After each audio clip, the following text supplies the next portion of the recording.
guys. We're back for episode 2.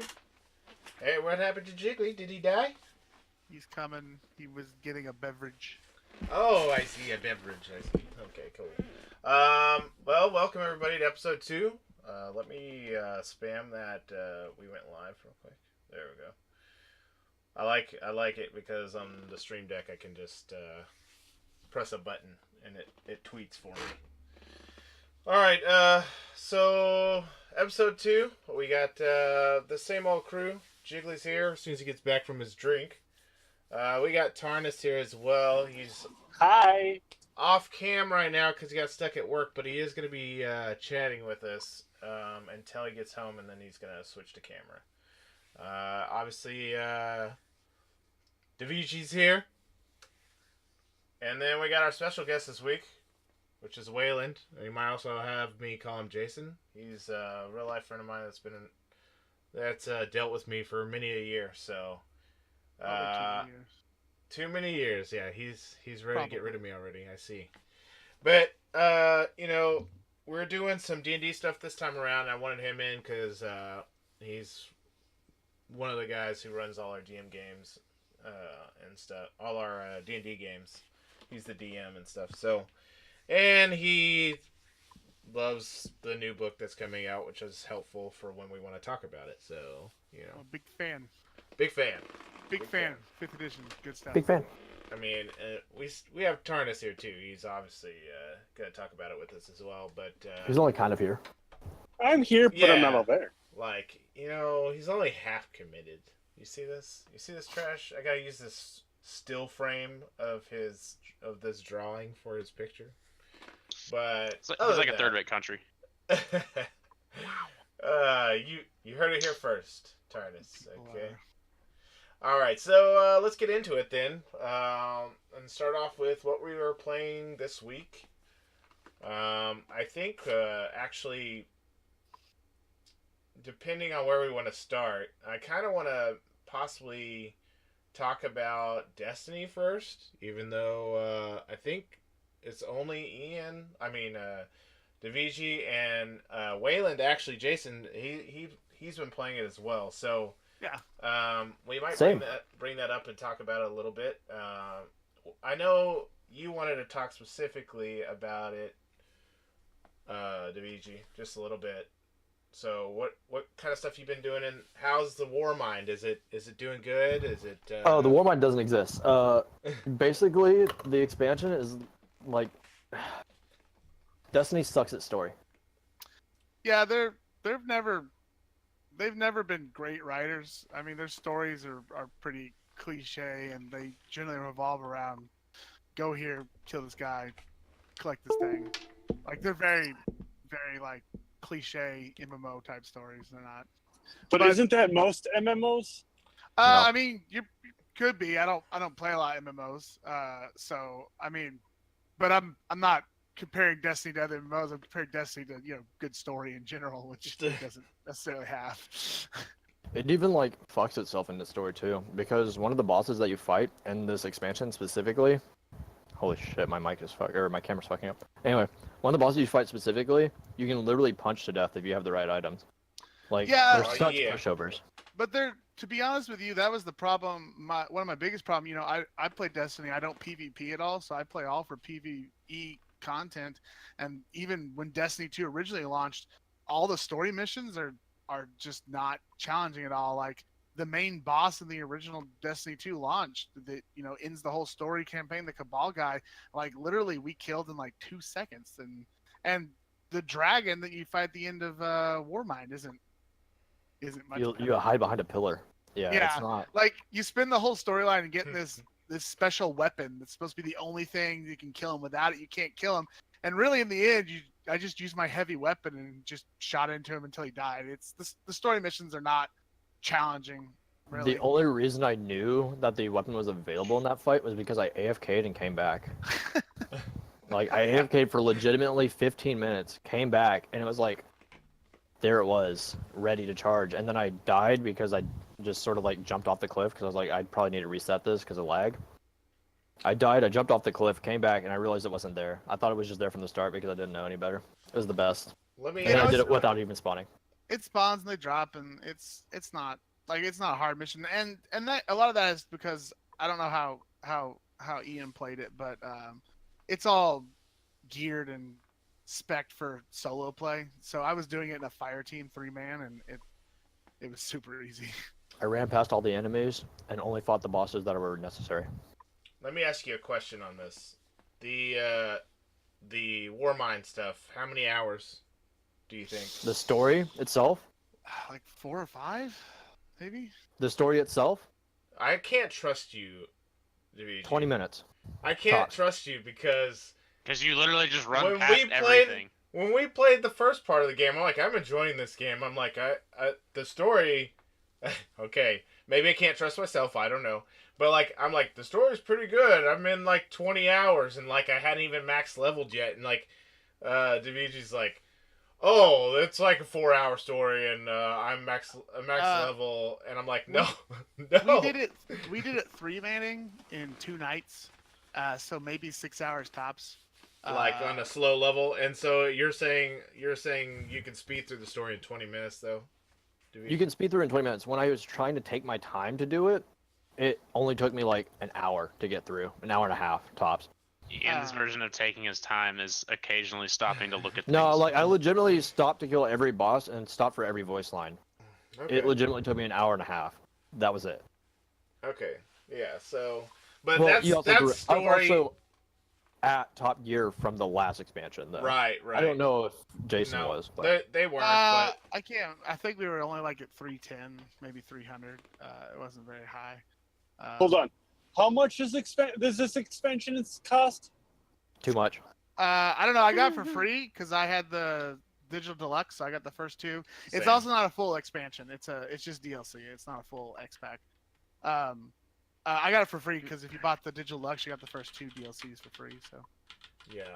I didn't pay anything for it. Beyond that, though, there's a big boost to exotics, which people are really liking. I've seen a lot of reviews on that. I don't have any exotic weapons, so I haven't noticed it.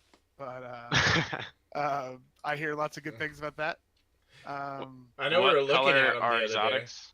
The The yellow. gold are yellow. Yellow. okay. Yeah. They brought back a lot of the really I've good gotten- ones that people really liked from the first game. I don't even think I beat the original. I think I beat the original I story. mean, I have exotic everything else. I have exotic ghosts. I have exotic like vanity items, but I don't Gotcha. have exotic weapons that I So- like anyway. To I got that answer- one that explodes people when you headshot them. To answer the cost question, it's $20 if you didn't own That's not bad. the pass. Well, so it's probably $20 worth for an hour?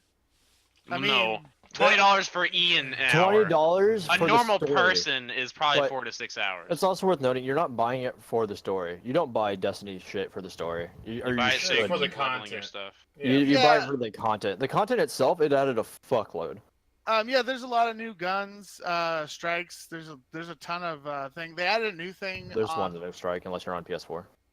Yeah, there's a new strike, and also another criticism, but they did the same thing on Osiris. The strike is just a story mission geared up, are ranked up. so- Realistically, that's all they did in the first game too, though. So well, yeah, but they were new. They were stuff you didn't do in the story. They reused the same maps, but the actual mission was different. sometimes. Some of Yeah. the strikes from the first game were still just the same story mission that you had to do, just geared up. But what was I saying? New Anal. gear, new. Oh, they added a new thing in the Warmind thing that I hadn't seen before. Where once you complete the story mine, there's these little nodes you can go activate, and they activate like a horde mode, like just right there, like a little event you can do. That's new. cool. It's kind of cool. We're not light leveled for it yet, so we haven't really been able to take advantage of it. 'cause They're the fucking 370 hard.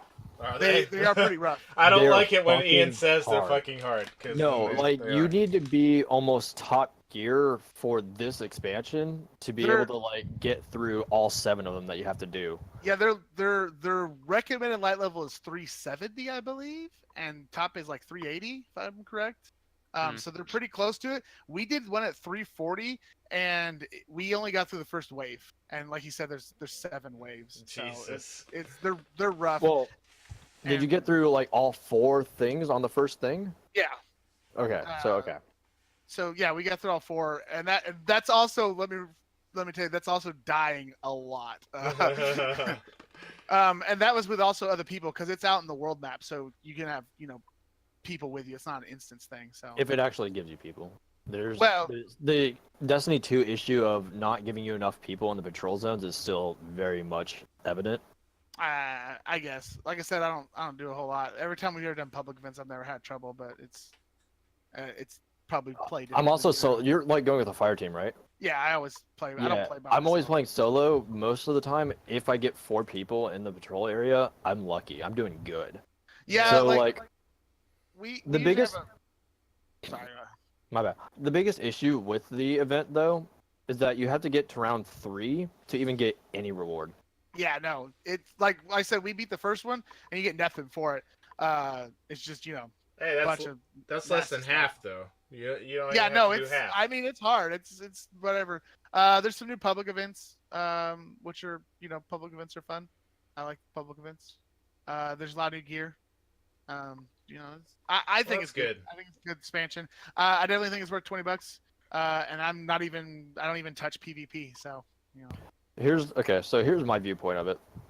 If you bought the season pass, just thank God that they spent most of your money on this expansion because they didn't spend any of it on Curse of Osiris. Yeah. for Osiris is a little light. It, Yeah, it was it definitely a was. little light. I like the storyline of Osiris, but it's nothing to write home about. I like it just because I think it's neat. But like Ian said earlier, Destiny's stories are not great. So Yeah, Um, that's the biggest flaw. that does remind me. One thing I do love about Warmind is you're fighting Hive again, which we haven't seen a lot of Hive yet in 2, and I'm a big fan of the Hive. They're my favorite enemy. So Cool. Yeah, that's one of the things that was most unfortunate about like this to me was because in the first game there was this sort of node statue that you can see in the Oryx area, which to anyone who doesn't play the game, this means bullshit, and this is just a bunch of blah, blah, blah. But in the first game, there's a statue that you can scan with your ghost, and he talks about Nokris and how he's the brother of Oryx and all this bullshit. He's that guy that I said you could punch to death. Well, He and- is super fucking weak. all the story bosses though are really weak. Like story bosses are not. Maybe you're just really powerful. Well, so That's they're fair. the story bosses are really weak, and I'm talking about not being recommended light level. They're really weak. If you're Yeah. like over the light level, max light level, I can only imagine how you just. I troll remember through them. we beat that end boss really easy back when we. Yeah, played, but- they're just. I mean, it's not like, to be honest, it doesn't get challenging. Like to me, it doesn't get really fun till you start doing like heroic night strike, and then those become like. Ooh, those are even pretty good. Nightfalls are really easy now. I don't know. Well, I heard really they enjoy took the Nightfall. times off, Ian. Yeah. They took the time off of it, and they also didn't raise the light level on it Yeah. Okay. at all. So the light level of the Nightfall didn't change, but instead they added this new thing called Heroic Strikes, which is basically Yeah. what old Nightfalls used to be. And the heroic strikes are Kind real of. fun. And those are Uh, sort of difficult. There's one of them that legitimately people just leave though. Like as soon as you load into it, people just leave because they don't want to be fucked off to do it because the boss is such a cunt. Got you. But they're the heroic the heroic strikes are really fun. I think the nightfalls are still really fun. They can be challenging. The only thing that annoys me about the whole strike thing is that literally we do like maybe 3 a night, and I swear to God, every time we load in that stupid playlist, we get the same strike. I've played that same strike so many times, just Yeah. because you just gotta load in the playlist and it's random. Yeah, it's RNG just is the not good. destination. Yeah. Yeah. Granted, you can just leave and there's no punishment, or there's not supposed to be a punishment, which is really bad for if you're like that one single player and you join Jason's 3 people. You get kind of cucked. If they left, I'm sure they play it. Is what he's saying. Yeah, but- I don't think yeah. we've let. Also, I think strikes are just 3 people anyway. I don't think you can get a. Yeah, or if you join someone with 2 people, my bad. I Yeah, just no, worded it. that would suck a lot. Then you if just you- kind of get cucked. But so speaking away from that, because I can't talk. Jason specifically said that he avoids PvP. I've done almost exclusively PvP. Oh yeah. Almost exclusively. Obviously, I've done everything else. I've also tried the new raid layer, which is super difficult. Anyway, PvP has been rebalanced a lot, like a lot. So Is it good? yeah, it's pretty good if you got the right weapons. Pulse rifles were buffed Good. pretty hard. So like their TTK is one of the lowest now in the game. and it's real good. It's real tasty. So you can actually see people using different weapons now. There's some of the same weapons are still like really heavy, like that one sidearm that I have. What's it called? Last Hope, I think. Like I'm actually just Last Hope. Still super heavy in the game, but we're seeing a lot more pulse rifles now, and that's pretty troll to get killed by a pulse rifle when they hadn't been in the game like pretty much at all because everyone just avoided them. Nobody wanted to use them. Yeah, Yeah. gotcha. Especially in PvP. Cool. Well, you know what, I need to get on and play. I just haven't a lot of time, and I want to check it out. So it sounds like it's at least decent. It's something to do. It's worth it. I think it's worth it. There's Yeah. something to do. I mean, at I the moment. enjoyed playing Destiny through the content. You know. Yeah, and that's so- another thing too. If you like the gameplay of Destiny, it's more of that. So if you like playing Destiny, then it's more Destiny to play, and Cool. that's worth it to some people. And especially If you for us don't- to have the DLC already. I mean, Yeah. might as well play it. So. Interesting side note: Destiny 2 is now the Humble Bundle monthly for $12. Yeah. Yeah. You can pick it up That's for $12. actually really good. That's without the DLC, I believe, but still. Yeah, it is. It's just the base game. Yeah. But still cheap. Still But, cheap. I mean, that's good. So, Just wait. yeah. Cool. All right, guys. Well, that sounds good. I don't know. I don't have any notes specifically for you, Jiggly, but did you play anything this week? Started a new Divinity 2 campaign. Yeah. Stacking them up, played- baby. Played PUBG solo queuing into duos. That was hilarious last night. I unfortunately failed to get a clip of the best moment for today, but That's okay. yeah, it was good. And then I think that's really I don't think I have much time to play anything this week, to be honest. Yeah, I it's been a started rough a week. Civ 5 campaign just because I like Civ 5. Cool. So whenever I'm bored, I just throw that on and then watch movies or something on the other screen. So that's been pretty cool. Same. Well, not for Civ 5. Same with me on BattleTech. I've been playing more BattleTech this week. We obviously play our Divinity game, but that's just, we do that every week. But Yeah. I actually did, since Conan launched, I tried to play it some to figure out how it was. And I think I got some footage. Let me see if I can bring it up. Let me switch this to video. you have it censored.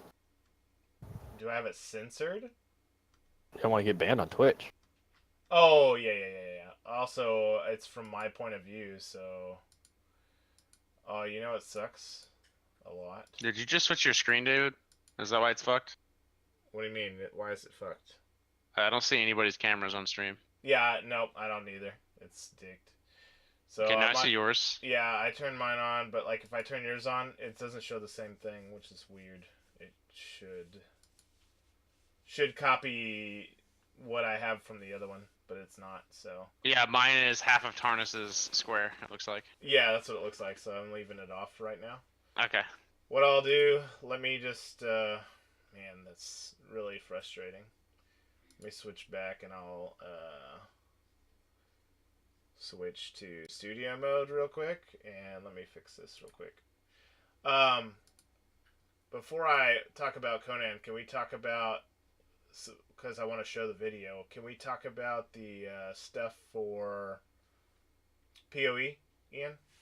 Didn't you have some stuff you want to talk about on that? Or just do you want to show that one clip and that's it? Yeah, just show that one clip because it's really funny. It's really good. I wanted one of those. Oh, actually, one sec. Can I do 4-man? No, the 4-man doesn't show up right either. Fuck. Well, boys. Oh, I know what I can do. I'm just gonna turn everybody's cam off on the thing real quick. Sorry about this, guys. We have a small issue with cameras for some reason. I'm gonna just turn them all off, and then we'll just see the video for now.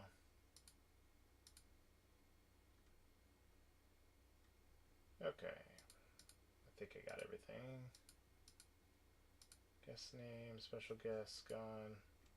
The music in the video is the best part, though. Okay. Honestly. Alright, so now I'll take it out of studio mode. Go back to here. Okay, so now you should just basically see the video player, guys. I think. Does that look right to you guys? Yeah, let me grab that clip you got. I mean, yeah, it looks fine. Yeah, I mean, obviously without all our crap on it, but Yeah, no, but I think just for like the showing of a video, this is fine. yeah. Alright, so let me switch to that. What is that freaking noise? Anybody hearing that wind? I did for a brief minute and then I went away, so I imagine it was Ian. Keep muting my shit, so. Yeah, one sec. Let me. Then it might have been Tarnis's bullshit. No, I don't do push to talk, and I could hear it, so I can't hear myself. Tarnish is bullshit. Why is this so fucked? Okay, well, I got it, kind of. Quality. This is great, guys. I like having Wait, but I this. can't see Rise's beautiful face, dude. Come on. It's because I don't know, man. The Twitch thing is fucked. Okay, It's fine. It's fine. It's fine. You can see him delete everything it. is fucking It's fucked. good. It's good enough. It's good enough. You can see him delete it from here. Let me see if I can get a better shot with the YouTube one. No, Steam one. That looks worse, doesn't it? Because it's like bigger. I don't understand. This worked just fine last week. This week, fucked. Let me check it on this real quick. Last week we were doing them from like YouTube. Though, weren't we? YouTube, yeah. No, I have one for YouTube, Twitch, Steam, and VLC. Like I custom created things for all of them. All Huh. right, let's play it at least and see what happens. Just kidding. You guys thought I'm gonna leave a Combs hard on Second the stream, by the way, ground? haha. Come on. I would never miss out on an opportunity to vendor it. Get it together, guys. Okay, he did it. I still don't understand what the fuck is going on. By the way, That's you may have to 600 explain that. It's a super expensive item that he just basically deletes by vendoring it. Because he doesn't give a shit because it's a Void League. Like, literally every item in this league is just gonna get deleted at the end of this Just race or whatever the fuck kidding. anyway, so he just doesn't give a shit. Plus he's Rise, so he just doesn't give a shit anyway. He's also playing on solo self-found hardcore, so he can't trade with anyone, and he doesn't need the item. So, he basically deletes it. didn't lose anything. He just sort of deleted it because he can. I got you. Okay, makes sense. I keep being told that this isn't a Void League. You keep getting told the wrong fucking thing, boy. That's his Void League. So essentially, he deletes a really expensive item, but it doesn't really matter in the overall. At all. No, in this grand scheme of things, it doesn't matter because he's not going to gain anything from it by keeping it. So, unless he makes another character, but he's not going to. He just reached level 100. He was the third one to reach level 100 on solo self-found hardcore. He did it today at like 5-ish, I think. CST. Hot. That seems pretty cool, at least. Makes me rock hard. Oh, I know it's fucked. Boys.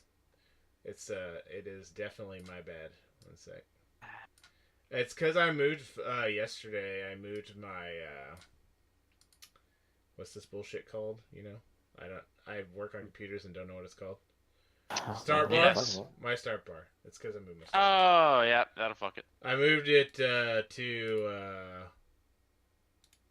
the top of that screen, and so technically that's pixels missing now for for when I cut the pages. So that's what's wrong with it. I can fix that.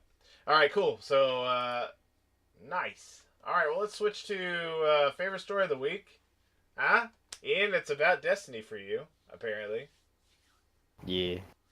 What Yeah. what is your story about?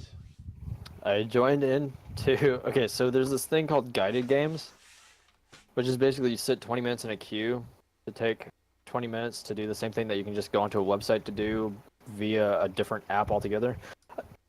I sat 20 minutes in a queue waiting for two people basically to carry me through the nightfall, even though it's easy as fuck. Wait, so is it you get extra XP or anything for this? No, it's just because there's no actual queue system in Destiny because they fucked up. So to do the nightfall, because it used to be just you had to go to a external website altogether. Holy shit! There's a 40 or no, the queue's 12 minutes right now. Anyway, so basically you use this ticket, and then you can queue to like wait for two people that are in a clan to like carry you through it, or not carry. They're supposed to guide you through it. Anyway, it ended up being like this guy and his girlfriend who was just raging at him the whole time. It was super funny because I just kept like trying to calm them down, like to get them to not fight, and carried them. It was a good bonding moment. It And they added me. sounds like a wonderful time. It was a wonderful time. The queue was my favorite part. Watching YouTube videos while I waited. Well, it sounds ridiculous, the queue, though. You would think they'd have it a little bit better than that. But they don't, because it's Bungie. But no, it was super cool. Like, they were super gracious afterwards. It was just Yeah. hella nice to have like the community be that. I don't know. They added me, and we talked a couple times, even though I don't really play Destiny that much. But Cool. Yeah. All right. Well, let's get into our games for this week. For first things first, we got our new releases. Oh, Tarnis, did you want to talk about your PoE is hard? Yeah, I was just playing some PoE, trying to get ready for Incursion with a new build, and decided it's like, oh fuck it, let's just play hardcore. I think I died 7 times in a row, including almost one to Hillock. Yeah, it was bad. Oh, wow. So right at the beginning? Yeah, I almost died to Hillock, and then I think we died once on the coast apiece, both Sargrom and myself, and then Mudflats like once apiece. That sounds amazing. Sounds like you did a great job. You know? You know what I'm saying? there's no resist penalties there. Yeah, but it was in Flashback League, and we got screwed on fucking Beyond and shit. Sounds like you need a logout macro, my dude. Well, I got macros are for pussies. Whoa. True. Hey. The owner of the game, the main developer of the game, Chris Wilson, uses a logout macro. What does the logout macro do for us? Makes you It log logs out. you out so that you can't die. The game is developed for it. He has said it himself in a podcast with Zizarin. That the game is developed to be used with a logout macro because it feels really shitty if you disconnect and die. That seems like a weird way to develop a game, but okay. I feel like he didn't develop it that way, and then he realized he could do it, and he was like, "Oh, I'm just gonna say I made it right this way." They developed it that way so that whenever they have like disconnects, or if you have a disconnect or a power outage or something, you don't feel really shitty whenever you die. Your character dies, because that's like a really unfair way of dying. Basically, they want every death to feel like it was deserved. Oh, And that's the rationale. like the guy dying twice in the same spot on the map, in hardcore. Yeah, What are you talking about? didn't log out fast enough. No, the game froze and he was unable to log out. That sounds really, really crappy. Twice. That sounds terrible, actually. Okay, I got it. I got the video player kind of fixed too. All right, cool. Let's switch over to new releases. So we got quite a few new releases coming out this next week. That there's a few I'd like to talk about. We wanna hit on a couple more for a I guess troll reason. I'm gonna throw the list out real quick. The game list. Oops, that's the wrong one. That's there we go. Do we want to talk about Hyrule Warriors real quick, Ian? Hell yeah. How good of a game that was. Now one thing is I purchased Hyrule Warriors because I am a semi fan of Dynasty Warriors, not necessarily a hardcore fan, but I thought Same. it'd be pretty fun. But they're It was re-releasing it on Switch, basically, is what's happening. So I mean, whatever. Anything to squeeze more money out is what I see there. You know. Same. No, that's all it is. It's just, hey, people really like that one Zelda game that we put on that one Switch console that we have that the cartridges taste bad. Well, Let's make another Zelda game. It's not even make. It's just let's release another Zelda game with all the hype. But it's not even like I don't know. I don't know what the would you rather rationale. be re-released like that, or put on their their console thing. You know what I mean? I don't know. That's the thing. Like, I don't know if I'd rather them re-release it or if I'd rather them just make a new one that's better. I got you. Like Well, Hyrule that- Warriors 2, and then that just costs a lot more money. add more characters. It's Nintendo. They have money. They're fine. I guess. Yeah, but Nintendo has a weird, like, development cycle where even games that they know, like Smash Brothers, that they know will make them money, sometimes, like on the Wii U, push to the end of like a Oh development man, cycle. yeah, that was crazy. Yeah. And it's like, why do you wait so long to make a game that you know is like printing money? So Nintendo's weird about that sort of thing sometimes. That's true. Yeah, but they've always been weird about even releasing re-releases. They typically don't want to do that either, so it's weird that they're doing it. How many re-releases has Nintendo actually made? Because I feel like this is one of the first. I'm No. not sure. Not the first, but one of them for sure. I mean, it's certainly rare, and like with the Wii U, they didn't have to because most of the games you could just play on the Wii. Most of the Wii games you just play on the Wii U, so that certainly cut down on re-releases. They did a bunch of virtual console stuff, but They had everything available on the Virtual Console, like everything you can think of was available on the Virtual Console.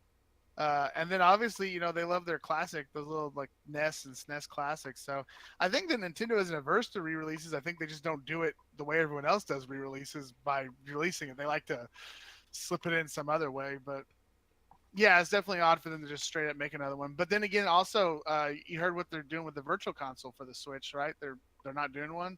They're Yeah. doing their weird subscription service that Yeah. you'll have to get to get those Yeah. games. $20, yeah. Yeah, so given that, they may be more prone to re-releases now because you can't just go and buy stuff on Virtual Console like you could with Wii U. Well, you can spend $20 a month. Yeah, but then I don't have access to it all the time. I have access to it as long as I spend $20 a month. Well, I that don't know. makes them more money. It does. It does. But in any case, I don't know. So Dynasty Warriors re-release. Okay, cool. It's not Dynasty. I mean, sorry, Hyrule Warriors re-release. Yeah, get the name right. Yeah. God. But we just wanted to mention it because it was interesting, you know. Hey, It there's wasn't even- Tarnus, I think. I think I want to be honest. I think the weirdest part about it is that the games that they've re-released in the past were games that did well. This game did not do well, as far that as I is odd. remember. But you could be it- right. They could be trying to capitalize on that Zelda hype. Don't Yeah, know. because I mean, It just seems maybe. weird. 'Cause Zelda did do pretty well. Like, really well. It sold systems. Like, That's true. Yeah. It was really good. Also, yeah, I mean that was I picked up my system because of that, and also I bought like the DLC and everything in one fell swoop. They really suckered me. yeah, no, it was a good game, The sucker and it stamped got me on that one. amazing reviews, and might just be trying to get on that hype. All right. Well, you know, we'll see how it goes. I guess. I mean, we know how the game already plays if you've played it before, so it's just coming out for the Switch now. So whatever. Let's get to our first game, actually. So the first game I want to talk about, I don't know if you guys looked this up or not, but I posted it in there. It's called Far Lone Sails. It looks really cool. It's, you know, I'm the co-op guy, but I keep looking up all these fucking single-player games. You know what I Right? mean? You're being converted. I'm being converted slowly. Let's, You're turning into a hipster. This is total art house game bait. let me, It looks amazing. That being said, let's watch the link I'm about to pull up is the trailer plus some gameplay trailers. So I'm just gonna play the trailer first, and then we can start talking about it. But let's watch the trailer real quick. YouTube me, bruh. I still feel like this is fucked. Let me just move this where I know it's not fucked. Oh, fuck me, dude. Like, it just looks like it's too... There we go. That's better. If I... Third time's a charm. It's like, because it's trying to auto... For, Auto, yeah, Windows 10 it. Fucking Windows 10. It's really dicking me in the a-hole. Don't do it, you piece of shit. It's gonna do it anyway. Well, I fucking officially hate everything about my life right now. Alright, let's see. That will hopefully do what I want it to do for now. Because you can see the bottom of the video at least. Alright, so here it goes. I'm gonna actually play now.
Well, that was the trailer. I'm gonna let the gameplay keep going.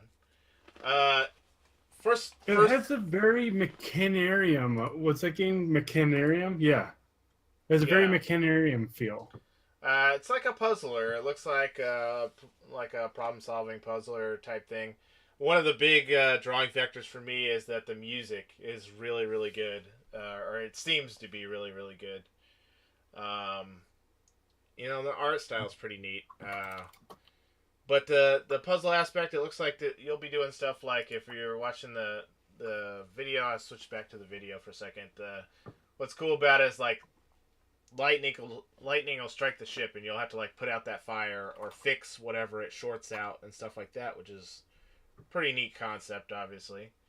You gotta like solve puzzles like how to cross the bridge or how to lower the bridge, or you can upgrade your ship, stuff like that. It looks really neat. Yeah, it's in that like Limbo, Oddworld Yeah. vein. It looks The main character looks like the character from Journey, if anyone's played that. yeah, a little bit. a little He's bit. a little bit more cubic. Yeah. But yeah, definitely there's some inspiration there. One of the other trailers shows him like really up close, and we're like, "Is that just like a box?" Okay. He does. He looks like a red box. He's, But it looks really cool. And it looks pretty neat. I think it's gonna be.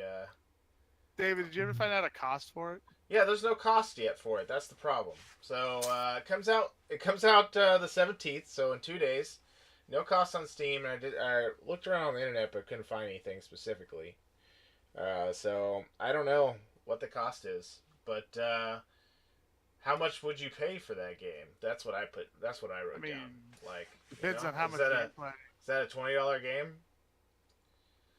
Could be. Or do you go with?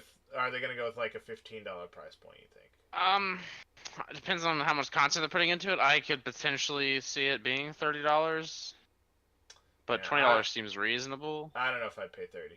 So I don't think I'd pay over 15. Just from what we see there, it looks like you go forward and that's about it. There's Yeah. like that one weird little like city type area, but they don't show you doing anything there. They just sort of show that it exists. Well, there he there's is as a square. there's a bridge puzzle they show. Yeah.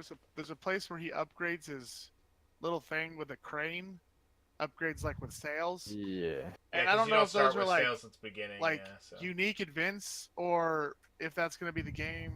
Yeah, Uh, but the- that's the- the biggest thing is like it looks like you just fight nature or not fight, but like that's your enemy. I don't know. It's weird. I don't Yeah, see it's- like it's- much gameplay there to me. Well, Right. so it yet again it's in the vein, like I said, of like Limbo or whatever. I don't think you're gonna be having a lot of combat type gameplay. It's gonna be mostly puzzles, like how to get over this obstacle, how to get that. Although it does look like it may have a little bit of gameplay, like David mentioned with the lightning hit it. Like if you ever played FTL, Mhm. Like it looks like it might Yeah. have a little bit of that system management where like, oh, I gotta put this out and fix this while keep Well, going. Well, because One you of have like those an energy valves- bar, and it also looks like you have water to put stuff out, and I wonder if you have to keep that kind of stuff like full. There's also a valve in that video where it says heat. Yeah. and also So, a like, you steam can, one like- where you have to release Oh, steam. steam. Yeah. Yeah. So it looks like it combines like a puzzler like you would see in like a Limbo type game and that FTL management style game into one thing. I know the designer posted a lot of develop on Imager when he was developing like the ship and everything, or I guess I don't know what you would call it, the vehicle. But Yeah. I don't know. There could be quite a bit of gameplay. The trailer obviously doesn't show much. It's hard to say. Yeah, even the gameplay, like trailers they put out, they're kind of low, and the like the gameplay's there, but they don't show a lot, So we'll see. Yeah, and it also could get repetitive, which sometimes happens with those puzzle games where it's more or less the same puzzle over and over again. Mm-hmm. You just have to play it and find. I might pay $30 for it, but I think it's more like a $20 game. Yeah, same.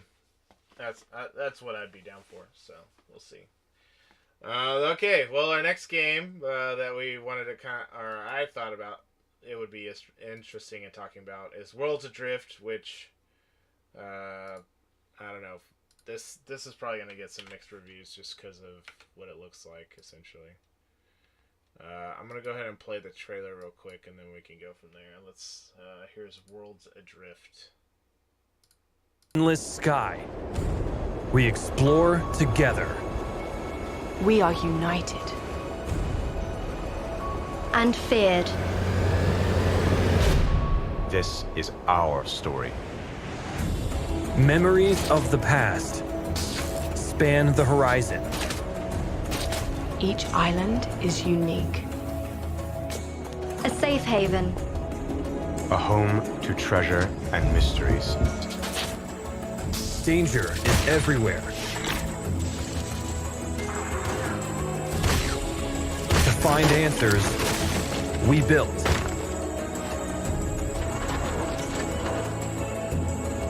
To survive, we learned.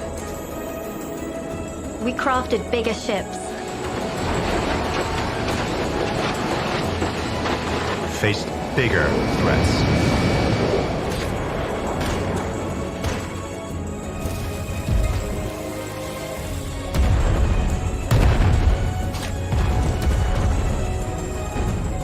Voyaged into the unknown.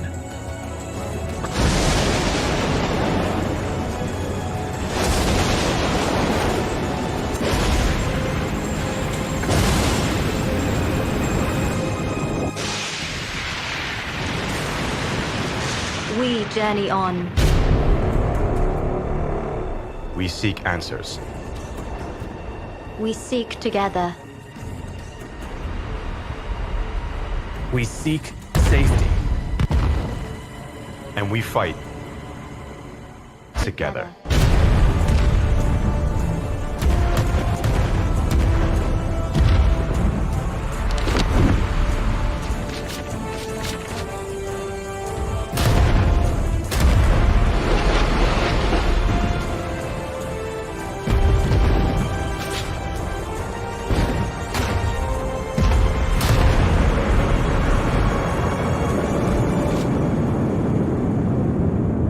This is our story. What will yours be?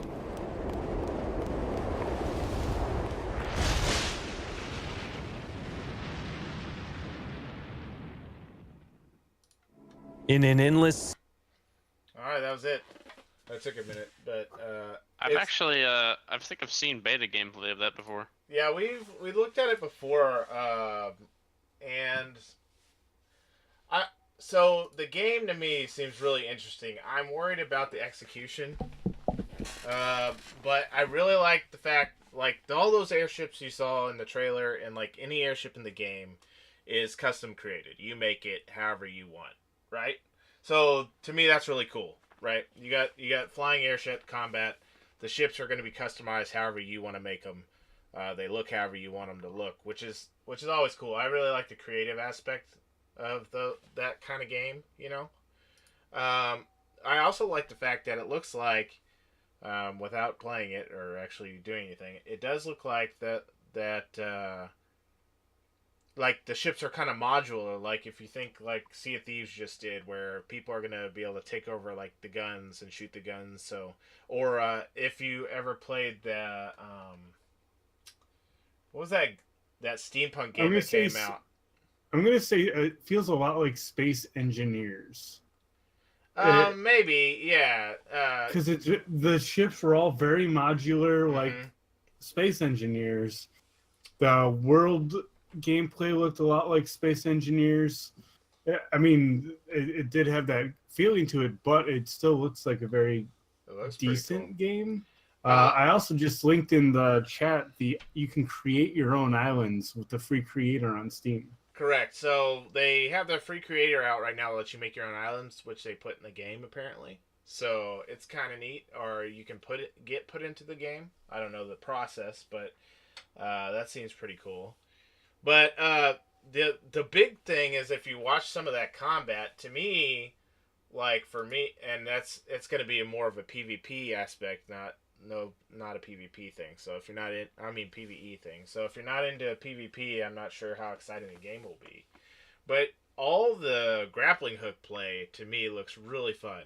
Like jumping off the ship and grappling hook around and like all that kind of crazy stuff, and then like jumping onto or using like your glider, to jump or fly around. It seems really awesome. That's like the most exciting part to me. Now, about the grappling hooks, you mentioned that. I read a thing with the developers on it, and they're using a physics engine similar to. Did you ever play that game where you were a piece of toast? Yes. Like that. So they're basically using a physics engine like that, and so the grappling hooks, you never get better or worse grappling hooks. All the stuff you see is all from system mastery, and as you get better, you just have to get better at using the grappling hooks.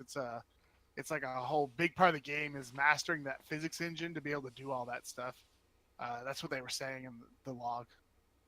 I could see some people making like obstacle courses and just making that like their gameplay. It's like, all right, whoever can make it to the end of There's this. actually a game identical to that one in art style that is literally just obstacle courses with a grappling hook. I'll find it for you.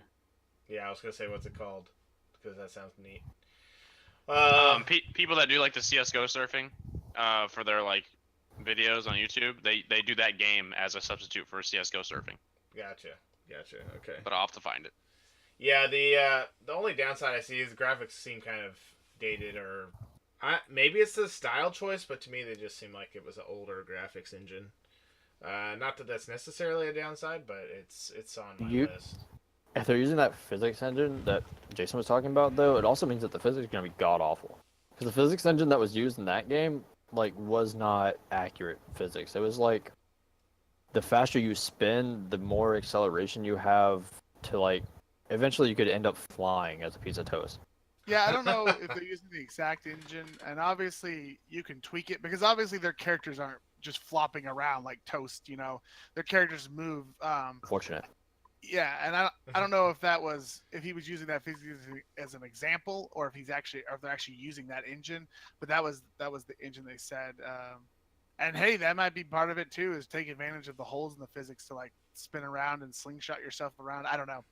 I don't know if that's a negative or a positive. I think it'd be hilarious, so that could be a positive, but I don't know. If they use the exact same engine, I'd actually end up buying the game just for the hilarity of it all. Right. Well, so here's my final thought on it. At least, it's $35. Do you risk it for that? I'd want to see some reviews at $35. I would not play that unless other people were playing it. Oh, well, yeah. I mean, so with most PvP games, I wouldn't play it unless other people were playing. I'll put it this way: if Chris buys it, I'm not buying it. Who?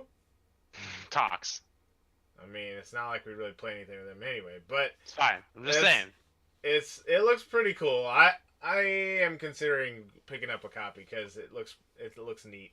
But in that same aspect, I'm kind of with Jiggly. It's like I don't necessarily want to buy it and play it myself because being natively a PvP game, I don't really want to try to solo or try to find like another group to do, play with. So Yeah. The only thing that would make me play that game myself is if it has the Toast physics engine. Ian's like, if it has Toast physics, I'm in. I would just want to loll across the map like Flippy Dippy through the sky. That was in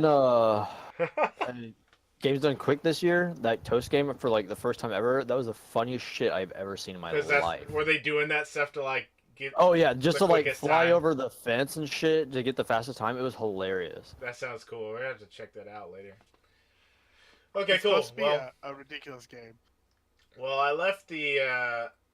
Well, we got 2 left. But the final video game we're gonna review tonight is State of Decay 2. I think most of us are pretty excited about that. I don't know, me and Ian were talking about it. We're excited about it. So I've seen it. It looks pretty fun. I love that game. Well, I like the first one. Yeah. So let me grab that and we'll watch the little trailer on it real quick. I definitely think it added that one. So let's find out. Yep, it did. Alright, let me switch over and fix my thing here. I was rated in for mature. Cover your ears, children. If there's any children up at 11 o'clock at night. It's summer, man. Most of them. Wait, no. Not summer yet. For college kids. Hey! Not all of them. Are college kids children?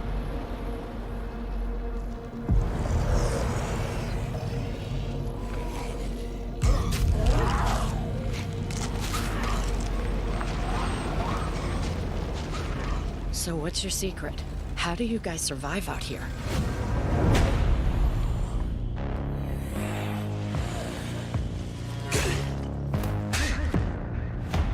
You need to play to your strengths. I build, so shelter tops my list. On patrol. You got to withstand the elements, no matter how unnatural. Keep the peace, and we know that you know. I think the key is hard work. When you add value, you have something to trade, and everybody wins.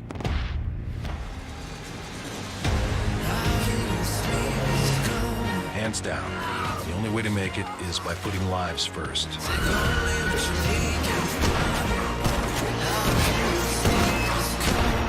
You have to be tough enough to know when to give and when to take away.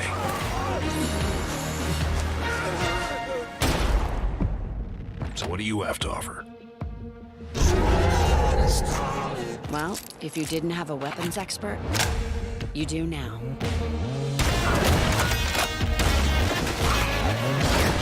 Looks like we found ourselves a warrior.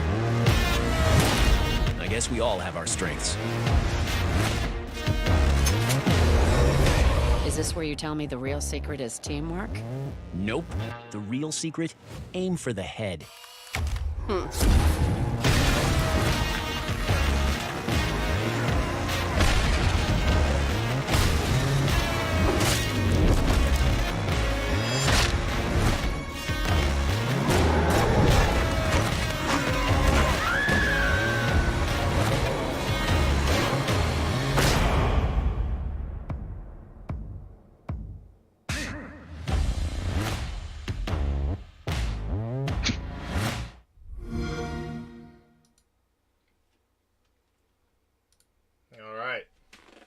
I gotta say, like, one of my favorite parts about watch just that video, like the way they put it together, like they timed the gunshots on the beats and stuff. So it's just, like, it makes it like a really cool.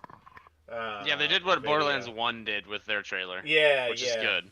Yeah, and also, I think my favorite part of that trailer too, or my second favorite part, is all the zombie carnage. Just like when she grenade launches a whole group of zombies and they just explode everywhere. It's so cool.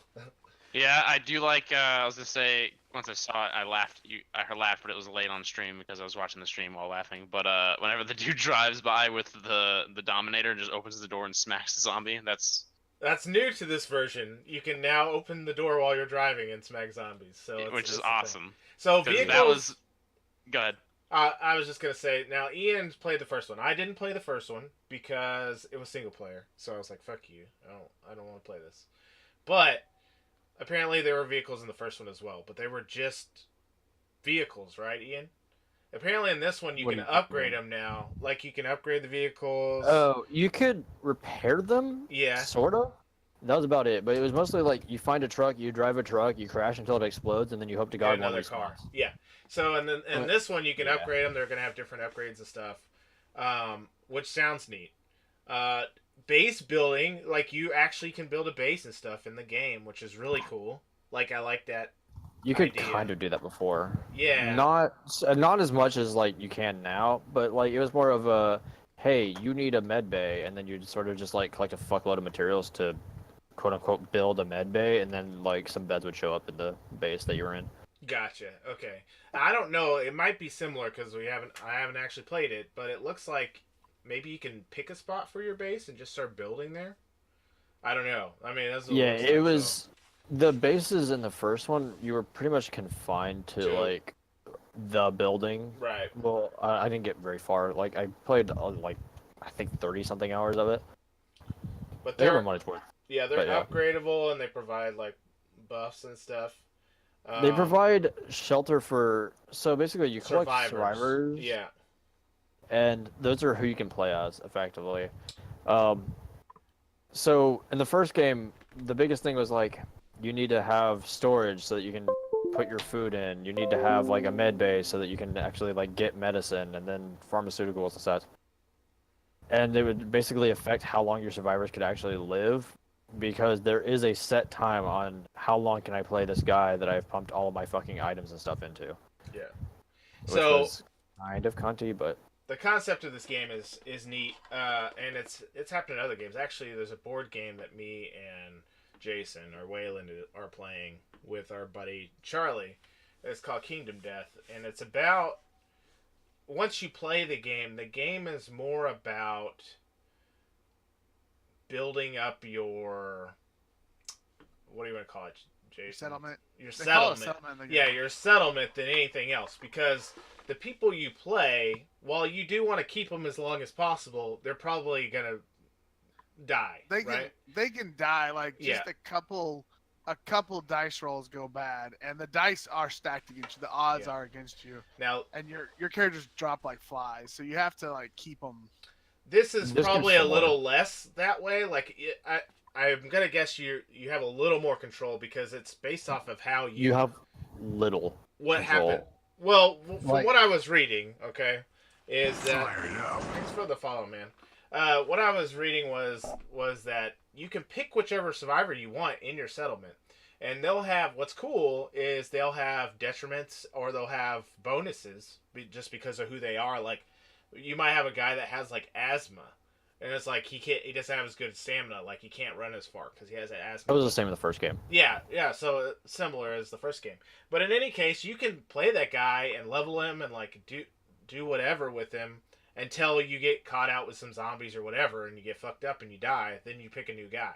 So Well, that guy can end up getting a virus too, getting Right. sick, and you can't play as him. So that makes sense. Like, there's gonna be like some stuff out of your control, which just makes sense because they want you to cycle through people. I'm guessing, but Yeah. it's still also it's a cool concept. It's like a weird way to artificially increase the longevity of the game, but it's also interesting and thematic.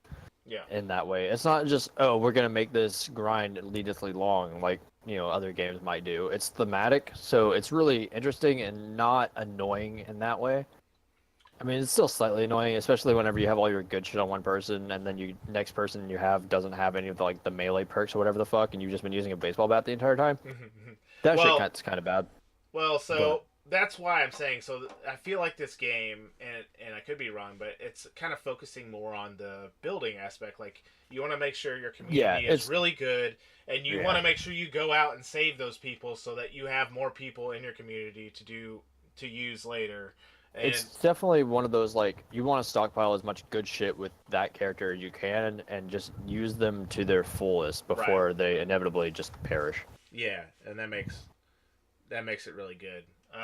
I think my biggest excitement here, obviously, is that it's co-op, so I could play it with 4 people. The one negative I had with the co-op is they say it's leashed. So, like, when we play Wildlands, Jiggly, I can be on one side of the map, you could be on the other. But the co-op in this game, like, you're limited to an area with the main person, basically. Gotcha. Like, you can't just run all the way across the map. Like, you have to stay within the area or whatever. They had- Whatever. But still. So with the first game, they initially had planned for multiplayer, and then it fell through due to like cost, and they were trying to get it out by a certain release date, and it ended up being 3 months later than that release date, etc. Mm-hmm. But everything that they have like discussed about multiplayer in this game so far is everything that they had originally planned for multiplayer in the original game. Gotcha. The reason why I could see why they would say, yeah, we need to have this leashed is because if you don't, you can honestly just fuck yourself over, because sometimes it gets really hard to take on those zombies, and there are random hordes that sort of spawn randomly, and I don't know if they fixed this in the second game, but in the first game they could literally spawn on top of you. That So sucks. not having shit next to you could definitely just fuck you over. Well, they added that another- new mode, too, they were talking about. Like, what's it called? The Blood something? Yeah, there was something similar to that in the first game. Not the same, but similar. Not only that, but like the map was really fucking big, so I could just see how that would create lag issues. Especially since I don't think they're that big of a development team, per Well- se. Like in comparison to. So if you saw the new one, like I was reading about the new one, the map is the same size as the old map, but now they also there's 3 different maps now.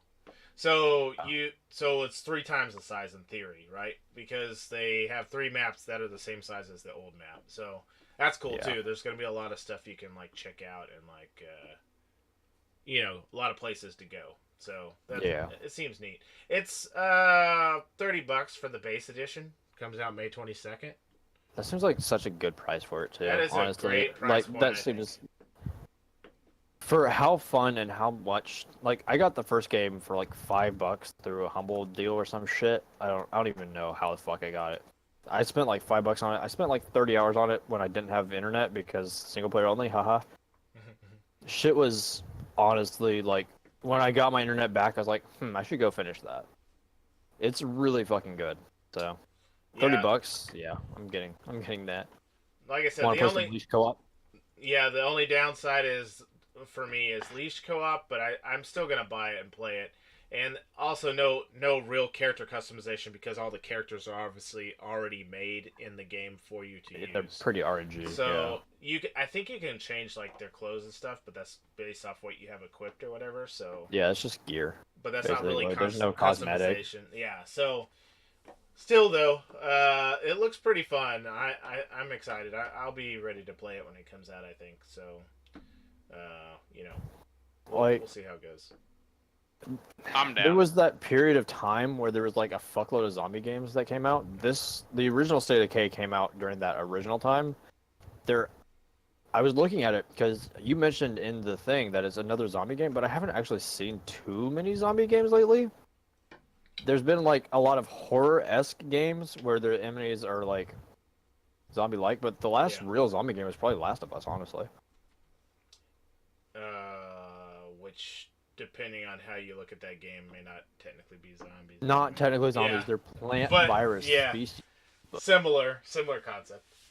Yeah. Yep. So for $30 base edition, I'm definitely gonna get it. The one last negative I want to point out is you do have to buy that through Microsoft Store because it's what is it? Their new one, the Xbox AnyPlay. So you buy it, you can play it on Xbox or PC, but you definitely have to go through their store. It won't be on Steam or anything else. Good old games, nothing like that. So, but other than that, it's all good in the hood, I think. So, cool. All right, so last. Go ahead. No, I was just saying it looks like it's gonna be fun. Yeah, I'm excited for that one.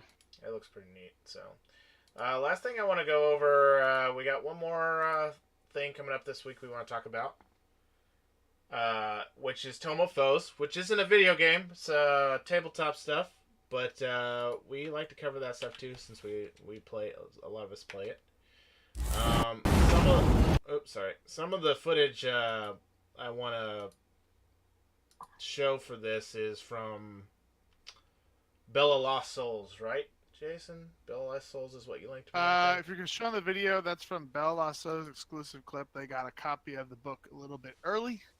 Yeah. And they literally open like every page. So yeah, they run through some of it. I get the feeling that they were asked not to show certain parts of it because there's some pages they flip through pretty fast, but they do show a table of contents. Yeah. And some other stuff.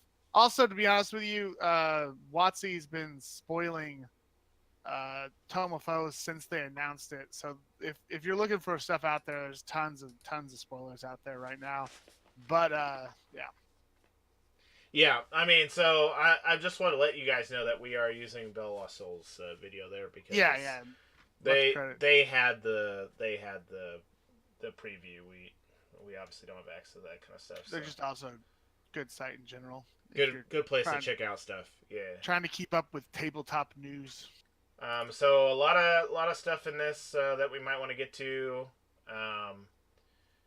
And I know Tarnus probably has a lot he wants to talk about as well. I'm going to switch over to the video for a minute just so y'all can kind of see. Y'all go ahead and feel free and talk about it if you guys want to. Real quick, Tasty OJ, that game comes out at the end of this year, and we'll be talking about it. I do not know what it's called. I saw a This Week in Gaming video on YouTube, and they talked about it, and it's supposed to be coming out really soon. It'll be on Steam, and I believe it's only single player, but we'll talk about it. We'll get some information on it, and we'll talk about it soon because it should be coming out here relatively soon. Yeah. Well, to go back to Tome of Foes. Yep, go ahead.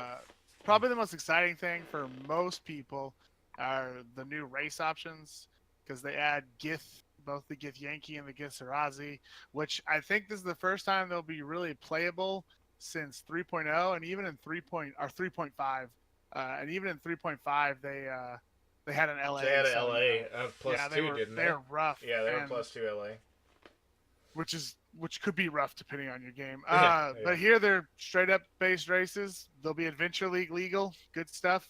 They're based off the UA, so if people are keeping track of the Unearthed Arcana playtests that get released, you probably have a good idea of how they work. But, I know, for example, that the Eldrin that's in here, which is another new race option, sub-race for elves, is not the same. They changed them from their UA, so we may see the Githyanki and Githzirazi changed significantly. So there's the two elves. There's the Eldrin. There's the Sharkai. They're shadow elves from the Shadowfell. They serve the Raven Queen. Cool stuff there. And then they have like a bunch of new Tiefling sub-races. I think one for each of the 9 hells. I like how Tieflings just get the love all the time. Like, every fucking edition now. They're just like, They've become super popular. Tiefling come everywhere. They 4E, they made them base races, and since then I think it's all been they're good race. They're good race. The Raven Queen. Oh God. Okay, so the Raven Queen has also been kind of getting a little more popular too. I noticed because they obviously did the thing with the Warlock, and then they. Yeah, I think she was introduced in 4E, but I can't remember exactly. I don't know what's going on that page right now, but it looks like it's not what it is. Yeah, I get what you're saying there, Jiggly. No, it's probably fine. I think it's a human sacrifice, but sure. Yeah, we'll call it that. Okay, good. All right. No, the Raven Queen. I think they're pumping up to be a bigger thing. She's popular. She's a death god, but she's not evil. So I think that easy to make her a popular choice for players who are looking for that sort of edgy role play, edgy without stuff. being an evil character, because that's kind of been a bigger thing for 5e as well. Remember we were talking about this, that they don't want to pigeonhole you into alignments like they used to. Right. So that makes sense. Tons of lore in this one. I was just thinking about player options. So they got the new races. I did see that they republished the Snurfniblin racial feat from Elemental Player's Guide, so we might see some other racial feats, but I haven't heard any confirmation on that yet. Just that one that was republished, and that may have just been republished for Adventure League players. Right, that way they don't have to use that dumb little supplement. They're always trying to keep them out. We got some Durgar. I know that. And like I said, the Smurtibling got republished in there with the feet That's too, good, so yeah. that it should be pretty good overall. And if you're a GM, bunch of new monsters. Tons. If it's like half like the book Volo- looks like it was monsters. yeah, if it's like Volo, it'll be about a third of the book, third to a half. They did say that it's supposed to be higher CR, higher challenge rating stuff. Yeah, the average is a lot higher than the original monster or Volo's Guide. Yeah, because Volo was mostly low monsters, and they got a lot of feedback. People wanted high-level encounters. It's got the Astral Dreadnought, which, if you're an old-school player, you definitely know what that is. It's been on the cover of like 3 Manual of the Planes. It looks pretty cool. Also, I like to point out, where Tarnis's heart is whenever he gets all perky when we start talking about monsters. He's definitely a DM mindset over here, like, oh yeah, monsters. I'm gonna kill your ass. It's but other than that, it's also just from a lore standpoint. A lot of people are hoping this is going to kick off.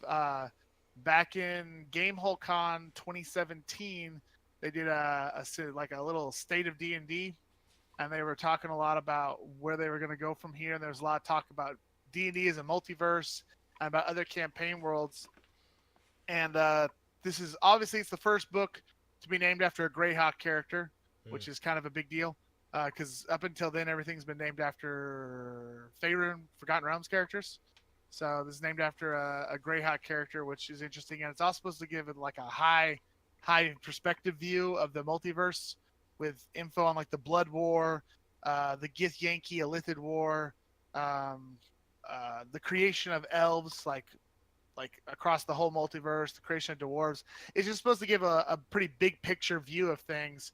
So people are hoping this is going to lead into when they announce the big adventure coming out towards the end of this year, that it's going to either be in a new setting or it's going to be a planar adventure or something like that. Because they're kind of referencing those other they're worlds just now. hoping they're hoping this is going to be the first step to a wider multiverse view of I like that. of products. I liked because they were flipping through the book. They got that full page. That was really cool that they did that. That is, if I'm correct, it looks like they've republished. If you have Princes of the Apocalypse, they had all the Demon Kings, and so it looks like they've republished their stats there, which is cool because if you don't plan on running that adventure, but you wanted to use the Demon Lords, you had to have it. Buy it, yeah. If you wanted any of those Demon Lords, obviously everyone wants Demigorgon. He was in there, blah blah blah. But that was the Fungus Queen. I can't remember her name, but she's one of the Demon Lords. They're nasty too. They're like challenge rating 24 or something like that. Like they're way up there. Yeah. I mean, it's just gonna be good stuff, and it's hopefully gonna bring us into this year. Stream of Many Eyes is coming up beginning of June, and they're gonna announce the big adventure this year, and everyone's crossing their fingers. But this should be good for players and DMs, everybody. Yeah. Tarnis, you got any stuff you want to talk about on it? No, this jerk covered everything. Well, what's your... honestly, like you were saying, the idea that I don't have to buy the Princes of the Apocalypse to honestly use the same gods is huge, mainly because I don't have Princes of the Apocalypse at all yet. But the other thing is just I love a constant variety of new monsters to throw at people. Gotta love monsters. If you're interested in new monsters, Tanis, it's a third party supplement, and I know third party is always hit and miss, and I don't buy third party books, but this got such good reviews. Is the Kobold Press? Okay, no, you got me there. Kobold Press is actually very good. I have, what is it? But they released it's called Tome of Beasts, and it's a giant book. Like it's thick as nothing else, and it's a really good source if you're looking for new monsters. There's a few, maybe around 10% that you got to watch for, but overall it's a great supplement, especially for a third party supplement, which is a entirely hit and miss. I agree. Thank you. You said her Zugtomoy, or however you pronounce her name.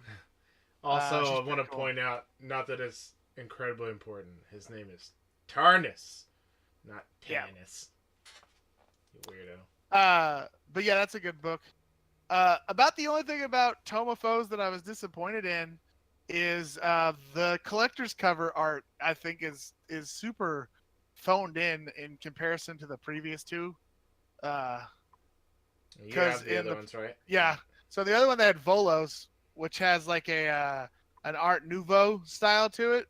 It looks And really then they badass. Anything with Yeah. the lifted on it looks badass. And then they have Xanathars, which has like an Art Deco style, and they're really cool. And so people were hoping they were gonna do like keep with like the abstract, more abstract covers. And then this one is it's not bad. It doesn't look horrible, but See if I can find I a don't think it's picture near of as it real good. quick. It's just kind of it's a cover. You know, I mean, I'm still gonna buy it, but Yeah, you're all about those covers. I mean, the collector's cover, dude. The collector's cover of Volos is going for about $200 to $300 right now. It shot up in price a lot. It's better than a kick in the ass, I suppose. Yeah.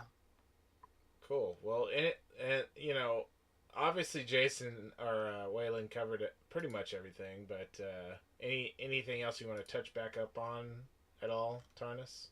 Anything? Any new classes? No, not off the top of my head, honestly. Just I'm honestly digging through just the video, seeing if I can zoom in as much as possible. To see what's to in get there. all the little tasty tidbits. Here, let's see if I can show you this. This is part of the cover. Let me see if I can kind of get it in view. The cover still looks cool to me, but Yeah, it's not bad. it's definitely not like the other ones. So there it is. I It's actually pretty kind of like the regular cover better for this one. Oh yeah. Yeah. Let me see if I I actually have a kind of copy think of it. it's pretty good. To touch on Oh, something Jiggly said when he asked about new classes, this doesn't have any new classes. Okay. It's only new race options. Okay. They keep teasing. They're working on the Artificer and the Mystic, which is the Mystic is the 5e Psionic, and they keep working on it. And just a little whatever lays back to the other idea is that Mike Merles, the lead developer, said that he feels like psionics need context to work, and he hinted that we probably would see psionics with a Dark Sun release. Yeah, I was going to say that I could totally see them only release it with the Dark Sun supplements. Because Merles said that he felt that psionics worked best if it had context, if it had a framework to work in, and so he mentioned Dark Suns. Now, there's no official word yet, but that could be cool, and Artificer. But they have said that both Mystic and Artificer will eventually be released in an Adventure League legal form. We just don't have a date on it. But those will be the next two classes, probably. Full classes, anyway. We got a bunch of subclasses in Xanathars, obviously. Sweet. Cool. Well, let's kind of switch over real quick because we're kind of getting into it anyway. Some of the gaming news that came out over the last week. Jason, you talked about streaming Mini Eyes, obviously, so that kind of goes along with this Tomofos thing anyway. So June 1st through 2nd through 3rd, something like that. They're going to do Stream of Many Eyes, which for any D&D fan out there, remember is Stream of Annihilation last year.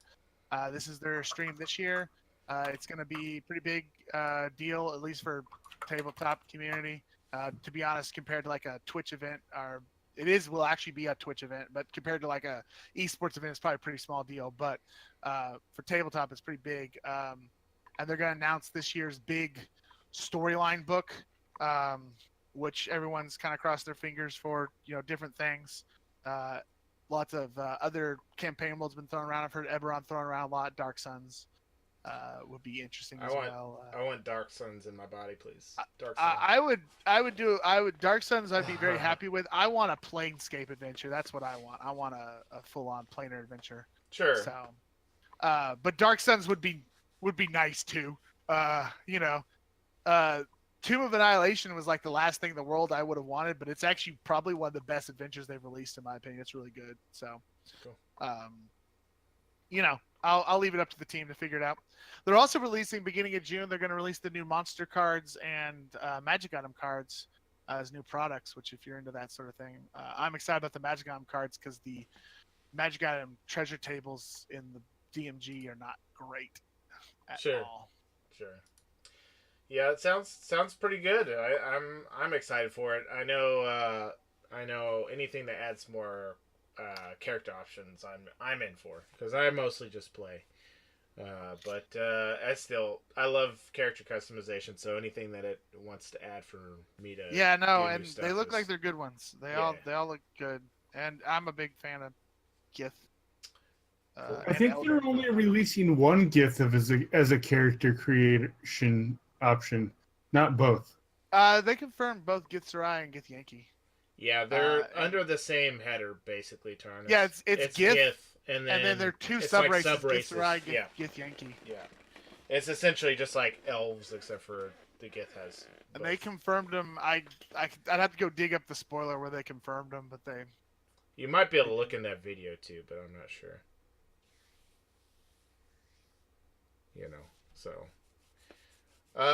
Okay, so that's cool. All right, so I'm back into a little more gaming news. One thing I didn't cover in the new releases is a game called Space Hulk Deathwing. Another 40K game. Remember what we talked about one last week, didn't we? Yep. I definitely am down to play this game, but you guys might think differently. The reason why I'm putting in gaming news is because it's not a new release. Deathwing's been out for a while. I think it's been a couple of years, actually. But it was, and I have it. I actually own it. But it turned out to be shit. So, that sucks. But they revamped it. They added a whole bunch of new shit, man. I'm going to show you the new trailer real quick so y'all can kind of see what the hell I'm talking about. And then I'll talk about it a little bit. 1 sec. Here it is. And for some reason... Oh, it's probably because I moved my screen. There we go. And hopefully I can figure out why the hell it's...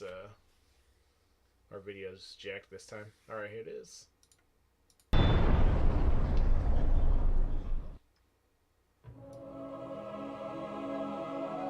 I ask myself what it means to be one of the Dark Angels. Is it to pursue our quest at any expense, foregoing all other oaths and duties? Is it to lie, to hide and to plot, so that others will not know our shame?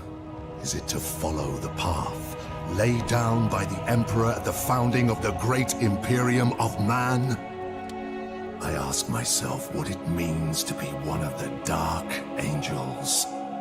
It is to be the honored First Legion, the Emperor's wrath, the Sons of the Lion. Repent, for tomorrow you die!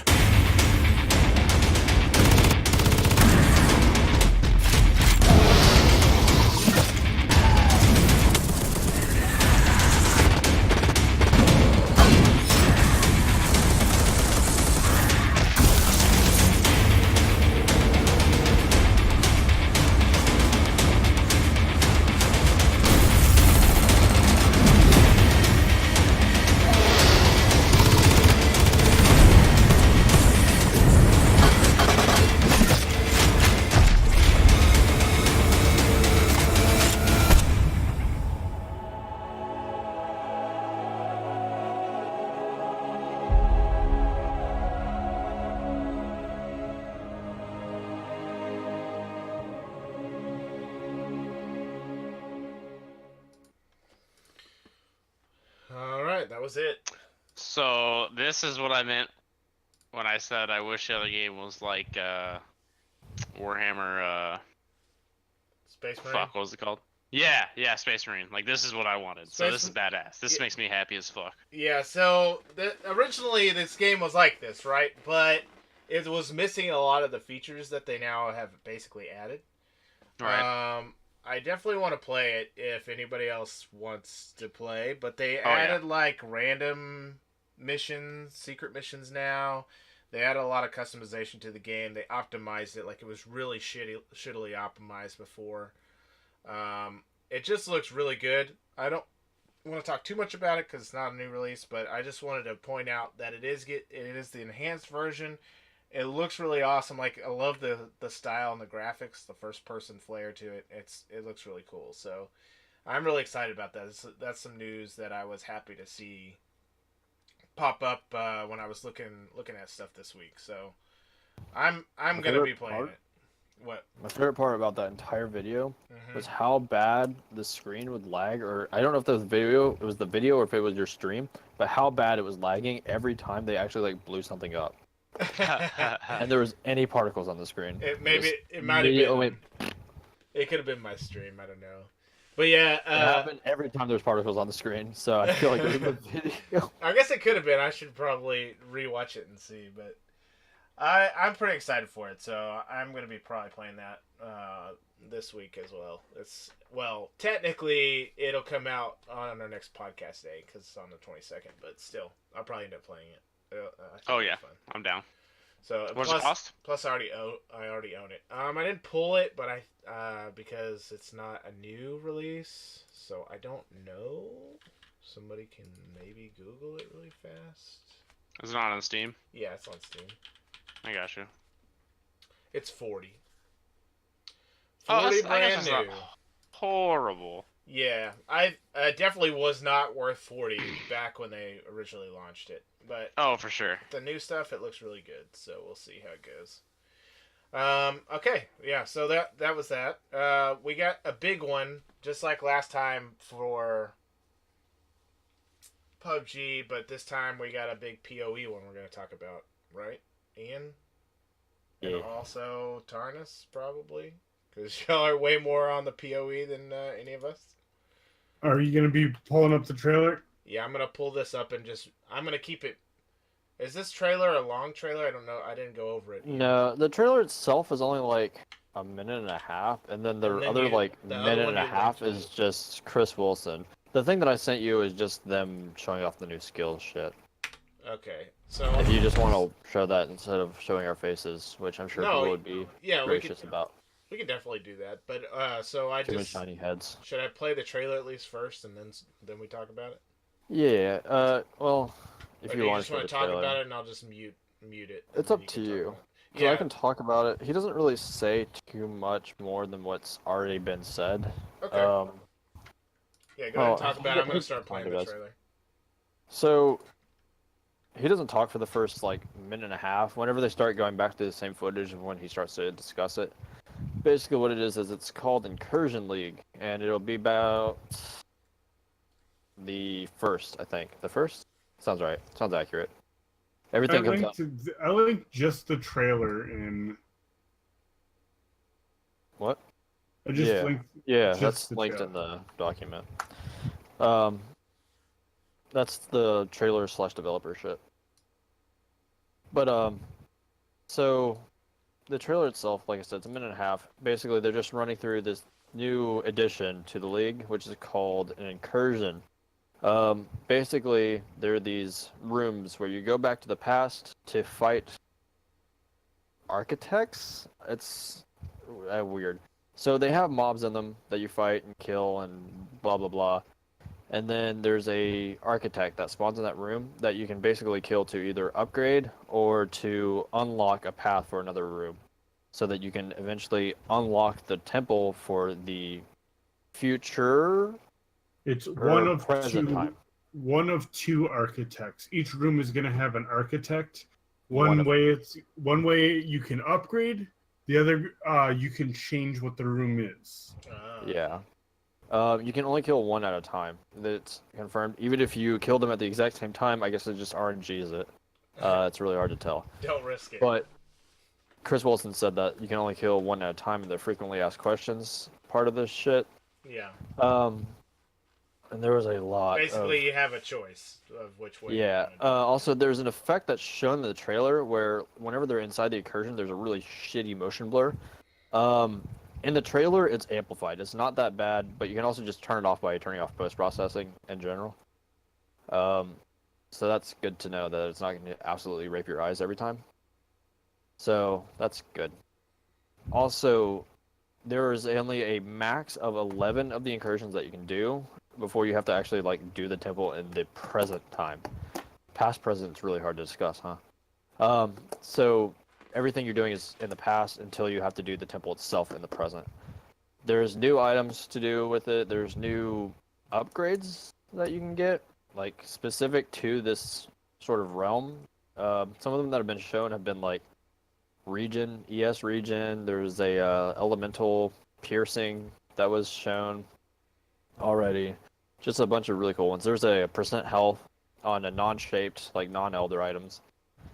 These are just normal items that can get these sort of enhancements now, which is neat to see, because that's just more crafting, which for people who like crafting, that's awesome. For people who don't like crafting, hell, you can sell them. Hell yeah. But it sounds like more customization, basically, right? Yeah, so there's a lot of customization with that. Yeah. There's also the whole thing. So there's a issue about...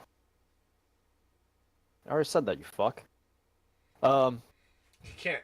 Don't respond to stuff that's typed. Come on. Nobody else can see what he says. All he does is type. Makes me mad. Makes me so mad. He's just trying not to interrupt you, I think. Go ahead. How dare you interrupt me, you fuck. Yeah, so not all the incursions are timed, though, is the issue with what... So what he typed was that the incursion pass is timed. The thing is, not all of them have been timed. If you watch the videos, not all of them are timed. There's specific rooms that are timed, and there's specific... Depending on the rooms, basically, there's different sort of modifications that are made to those rooms. What has been said is, so the rooms start, or the incursion areas themselves start after mud flats, which is Act 1, like, really early. And they scale with level. However, once you get to maps, which is in-game, I guess, technically, to some people, once you get to maps, the modifiers will apply to the incursions, but they will not apply to the temple itself, because whatever rooms you have done and unlocked and upgraded, etc., etc., etc., will affect the temple. Okay. Not modifiers done on the maps. However, the modifiers will infect the incursion, which can be sort of Monka-S if you have some really shitty rolled maps. Reflect. Okay. So, yeah. I like how you're bringing the Monica S meme into this. Hell yeah, we're on Twitch, boy. So yeah, it's gonna be spooky. However, on top of all that, they're adding new uniques. I don't believe all of them are specifically related to the League, but of course several are. There's a sword that's been shown. There's a mask that's been shown. It looks like an upgraded version of the same sword. There's no real confirmation, but it's just assumed to be that because it's basically the same sword, just better. However, it is worth noting that the sword is level like 31-ish. I have a link. One second. Let me find the sword. The sword is only... It's one of the falls. The upgraded version is 56, whereas the sword itself, the lower level of the sword is... That's the same one. No, it's not. Is, yeah, 35. So it means you can get the uniques pretty early on if you're doing the temples as you're leveling, which is pretty cool. Because they are sort of, like, this sword specifically seems pretty good for leveling, just based off of what it does. So, for the Leagues type stuff, that's all well and good. However, 3.3 is also going to be a lot of changes. They're changing a lot of skills. Specifically, they're changing, like, Vol skills and traps are being changed pretty heavily. Traps used to have a cooldown before you could throw them again, which was really, really shitty if you didn't, like, have any cooldown. It sort of made the build feel slow or sort of sluggish in that way. Very Whereas, yeah, kind of. The issue is, PoE, everyone's trying to rush through everything as fast as possible more often than not, because it's really effective, really efficient, fast. Everyone that cares or matters. Wow, rude. Okay. Most people. And that was the last time DaVinci was on a podcast. No, Nah, but everyone who like is trying to farm as efficiently as possible, who's trying to get like these really big items like Headhunter, etc. Usually they end up pushing towards these really fast sort of how fast can I farm, how fast can I get currency, etc. type of builds, and old traps were just not in that same vein because they had this sort of I have to wait before I can throw more shit. Without that cooldown, there's a lot of talk on like Reddit, etc., where traps might even end up being the new meta because they do so much damage now. But until we get more numbers out, it's sort of hard to tell whether or not it's actually going to be meta or if it's just like, oh, it's going to be good. So, no real numbers have been stated as far as I've seen. They've said verbally, this is how we've changed the traps, etc., but there's no numbers, just other than we've removed the cooldown. It's changed, yeah. Yeah. Like, they changed the cooldown gem. There's a cooldown trap, cooldown support gem, and they changed it to advanced trap something or another. I don't know. All I've seen is a name for it. I haven't actually seen any sort of, like, tip about it. However, on top of that, they've added, I think, 4 or 5 new traps. Looks like 5. That makes me excited. I like trap builds. Yeah. They've added 5 new traps, which is hella dope. All of them look super fun. Just drop traps all over the place. What can I say on your stream? Yeah. That's actually 2. He's using 3 of the new trap. He's using the one that is, I don't know, it's Shock Pillar, I believe. There's Flame Cyclone, and then there's a Siphon Trap. The Siphon Trap isn't meant to kill. It literally gives you health regen and mana regen for each enemy affected. That's awesome. As well as just a base if you have at least one enemy affected. Up to, I think someone said 500 health per second and 50 or 25 mana per second? Yeah, 525. Does that scale with anything? With 25 people. It doesn't say that it does. What was it? It was Lightning Spire Trap, Siphoning Trap, Explosive Trap, Flamethrower Trap, Seismic Trap, and then Charge Trap Support. Yeah, in the video he's using the Flame, the Lightning Spire, and the Siphoning. The next guy. One, yeah, the next guy uses Explosion and Seismic. Like this one that's now on stream. Yeah, it's pretty cool. Seems pretty cool. Or now on stream for me, I guess. There's gonna be a delay, so people are gonna hear this late. Haha. But yeah, so those are whatever. It's worth noting that these new traps all have a effect for cast speed. So cast speed affects most of these new traps. Whereas all the old traps, there was no cast speed modifier on them at all. You basically just avoided it, didn't care, didn't give a shit. These new traps, they are affected. Like the Flamethrower Trap, it spins faster if it has cast speed. This Lightning Spire strikes more if it has cast speed. It's going to be sort of neat to see these new sort of builds come out with these new things. Oh god, that new Vol Blade Vortex. I'm glad you said Vol Blade Vortex, because Vol Gems are the other thing that they've changed pretty heavily. And I mean pretty fucking heavily. So Vol Gems used to be this thing that sort of existed, but weren't really... They were used mostly for like a secondary effect. So example, Vol Haste, Vol Grace, Vol Discipline. Those were some of the main ones that were used because it's sort of, you use it to go faster.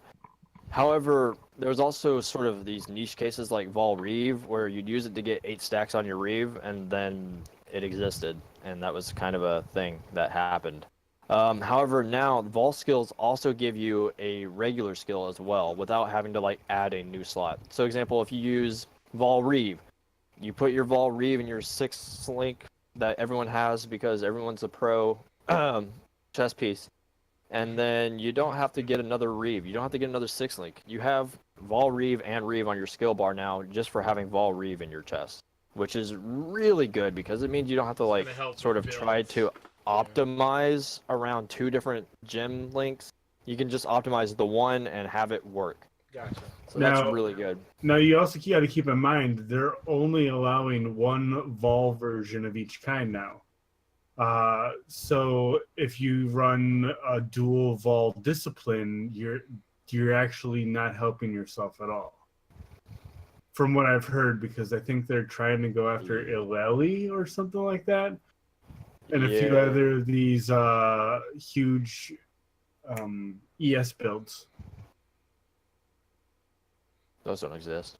ES is fucked. But no, like, so basically what they've done is there was some sort of niche strategies that people sometimes abuse, but it wasn't really heavily used because it's just sort of clunky to do, where you could store souls on your Vault gems by taking them off, putting them in your inventory, and then putting another one on, and then sort of switching them out like that.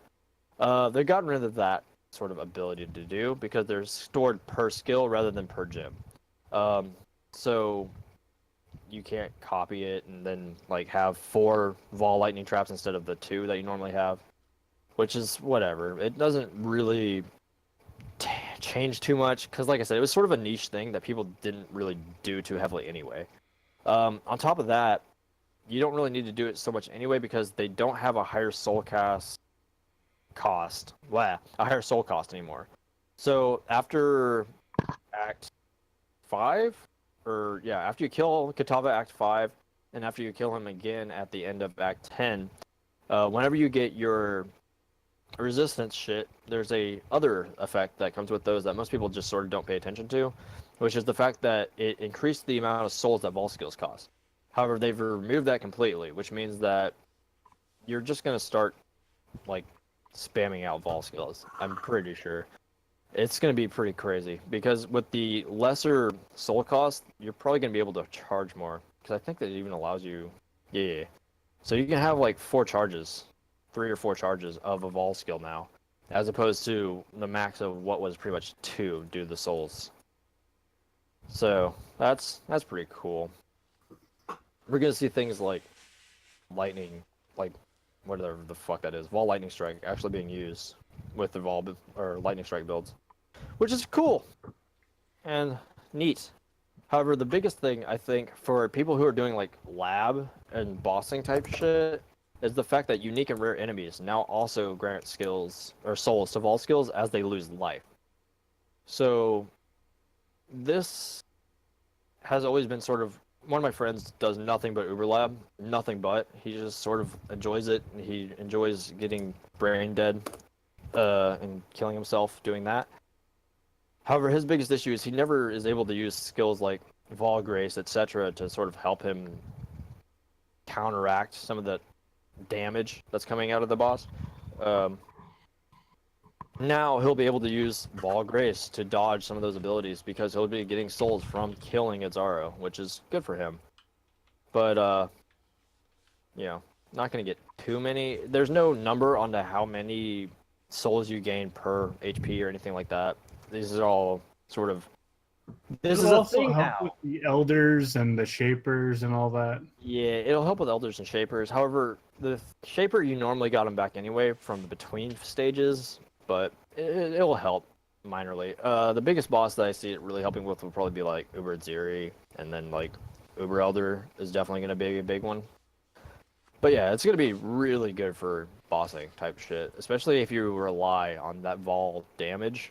Like I said, with Vol Reeve, if you at any point had to dodge an attack, you could lose your 8 stack and then be back down to 4 for the rest of the boss fight, and it was sort of hyper unfortunate. It was also part of the reason why people would just switch to Blade Flurry just middle of the boss fight just for the boss fight, because you don't have to worry about all the stacks just being shit away, which is good, pretty good. On top of that, they're also changing just Purities. What? Purities are getting changed. Yeah, kind of. Not much. Not any real. I mean, you can discuss it if you want. They're changing a lot of skills, but I'm just going over the major ones realistically. Like, the biggest thing I think is still going to be the Ignite change. Because the Ignite change is mad. Is mad good. Well, questionably. It means that Ignite builds are actually going to be viable.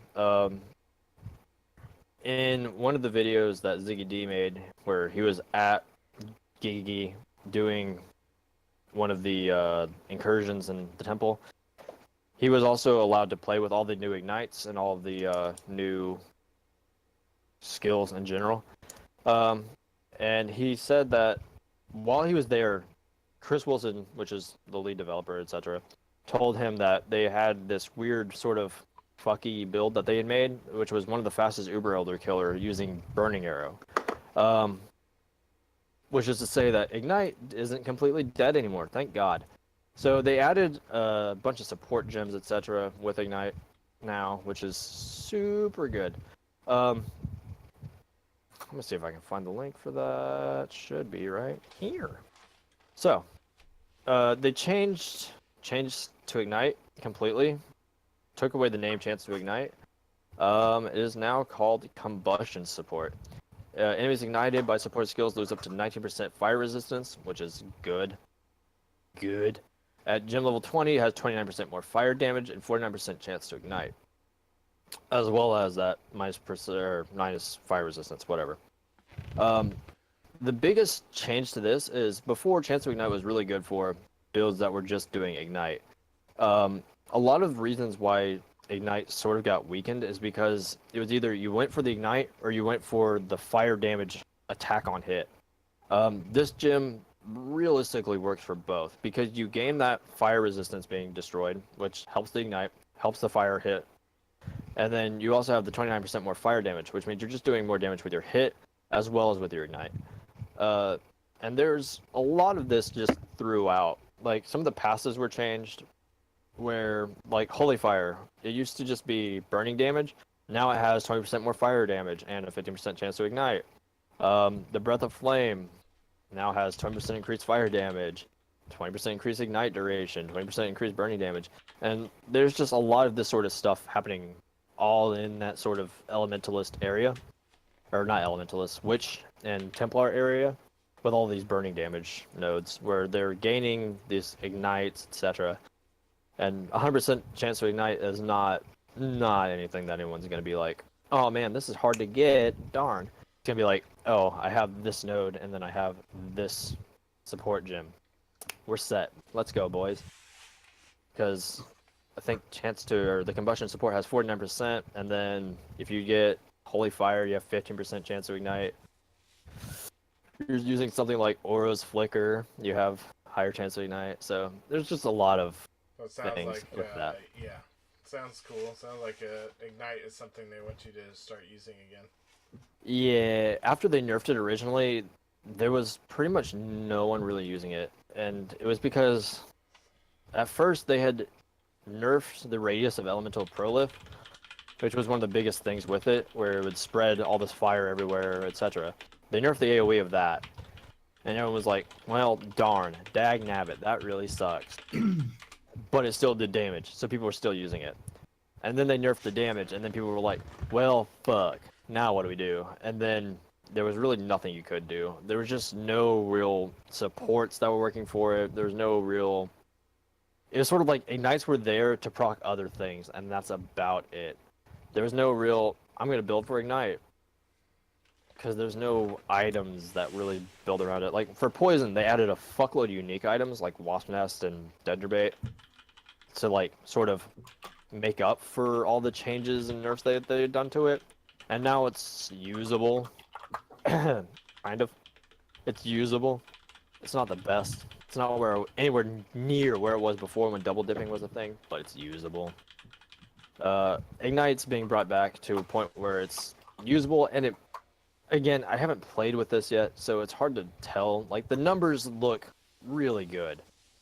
And from the gameplay that, like, we've seen with Ziggy D playing it, etc., it just looks really good, all around. The one issue, however, is that there's a unique item that hasn't been hinted at by Chris Wilson in the Ziggy D video, but it hasn't been, like, released or anything. All of this sort of Ignite shit doesn't really work too well with Cold to Fire. So all of the fire gems, like Fireball, Burning Arrow, etc., they got extra damage with Ignite, they have increased chance to ignite, etc. Anything that was a cold skill that you were converting to fire sort of just got untouched. yeah, you still have all the passive tree things. You still have this new combustion gem, but that's it. Like, there was no real change for that. However, there was a new unique item that was hinted at that we don't know if we'll see at launch or if it'll be released later, like they sometimes do. We just know that there's one that's been hinted at. And that's pretty much the biggest thing about Ignite. Is just cool. So is that the big parts of the patch, or is there anything else? Well, there's also, I mean, there's small things. What I like is honestly the purities, the whole being able to create each temple. You get 11 playthroughs, and then you have to do the temple. But yeah, I have some new interesting builds I'm gonna try out. Cool. That's for sure. There's one thing that I wanted to go ahead and touch on. Go ahead. Aside from they're just completely removing bestiary, except for like all the items are still going to go to standard, etc. But there's not going to be any sort of gameplay thing. We touched on that last week. Bleh. However, there's one thing that's been sort of hinted at, that they've shown some items that it's like, this is neat, and it's that there's new corruptions. So anyone who doesn't know what a corruption is, if you use a Vol Orb on a gem or on an item, it can either fuck the item completely or it will add this sort of new implicit to it. Or just not change it at all and just corrupt Or just it. not change it at all and make it so that you can't change it at all. Haha. Get fucked. So there's these new implicits that have been shown, one of which is like a chance to gain Unholy Might on kill for a weapon corruption, which seems ridiculous.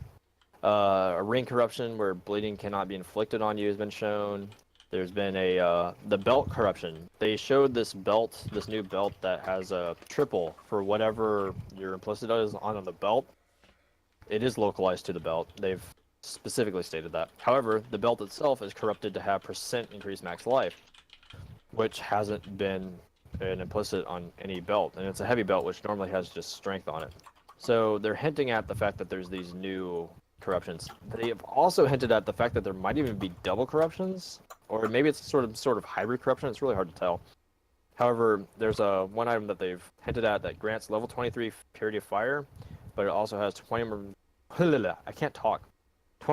increased elemental damage with attack skills, which looks like a double corruption. It's really hard to tell. Again, they sort of release pictures and then have like a cheeky comment.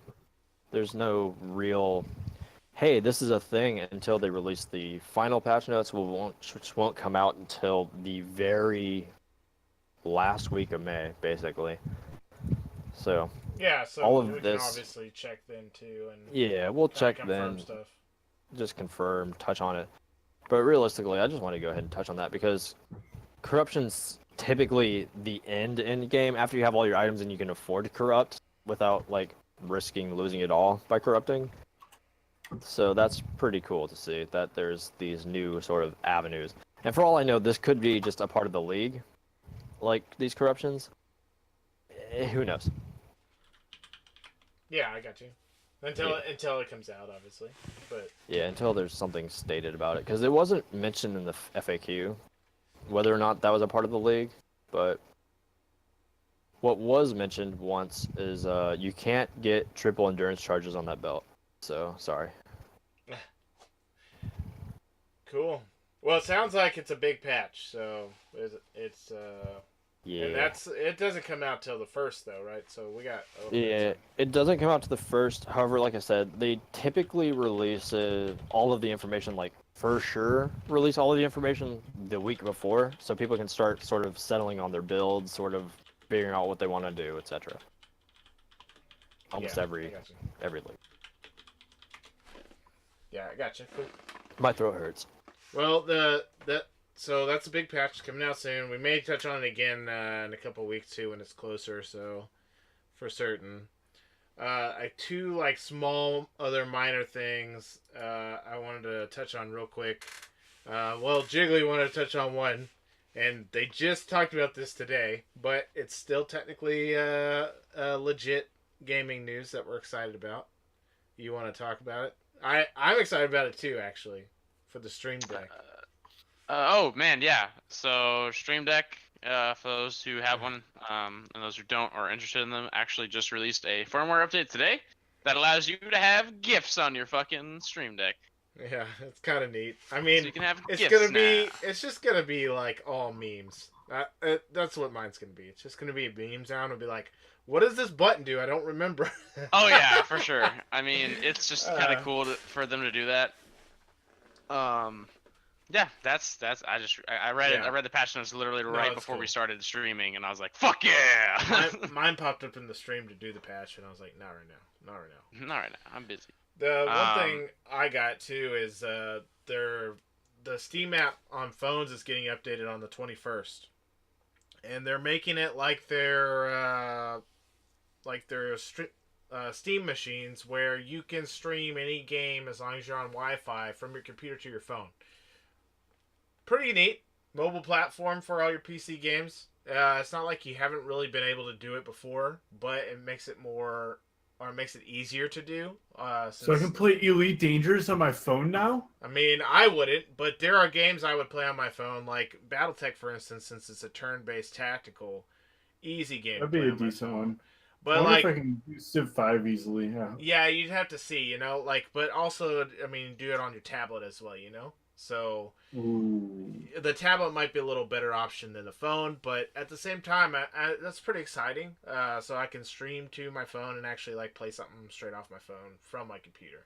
So that's been like my exciting news for this week, because it's just it's just more mobility on my library, and maybe I actually play some of those weird games that are like more story games, and I just never want to sit down on my computer and play them. But Like Limbo. I'm like, I don't want to play this. No, like all the hentai anime games I own. Oh, God. Oh, like Doki Doki Literature Club. Yeah. I can play those on my phone now. So, I don't know. I thought it was really interesting news. So. I'll play Doki Doki Literature Club on your phone. I wasn't joking. Please don't. Well, I mean, I ended up not playing that, by the way, because I would just watch somebody play through it, because it's way It gets spooky, man. more interesting. It was cool. It was a cool concept. I liked it, but Play Honey Pop? However the fuck you supposed to pronounce it. see, Hell yeah. I got that play some game, but I Honey Pop. haven't played it. See, so I gotta put it on my phone and play it. So It's just some basically a porn studio. I know, that's what I'm saying. I can do that off my phone now, so no problems. Anyway, so I think that's. Does anybody else got anything else they want to talk about? We good for this week? I think we are. That's everything we wanted to touch on, right? Yeah, everything's been said. I actually totally forgot about Conan, but we're already at 2 hours, so I'm gonna skip it for now. You mentioned Conan. I mentioned it, but yeah, it did release. I think it's worth playing again. If you haven't played, I'll just go real fast. I think it's worth playing again if you have not looked at it in a while. And some of the reasons why: new interface looks good. All the weapons have new like secondary special abilities, which is really neat. There's a combo system now with like heavy and light attacks, which is really cool. Attributes like strength, dex, and whatever now have perks. So for like every 10 levels, you get like an added thing that happens. Like 100% more concussive damage for strength is an example. Survival, you can eat raw meat. You don't have to cook it. Like there's just like perks for leveling up your stats now instead of just getting like a base damage increase or whatever. That's cool. They redid the map depending on when you stopped playing.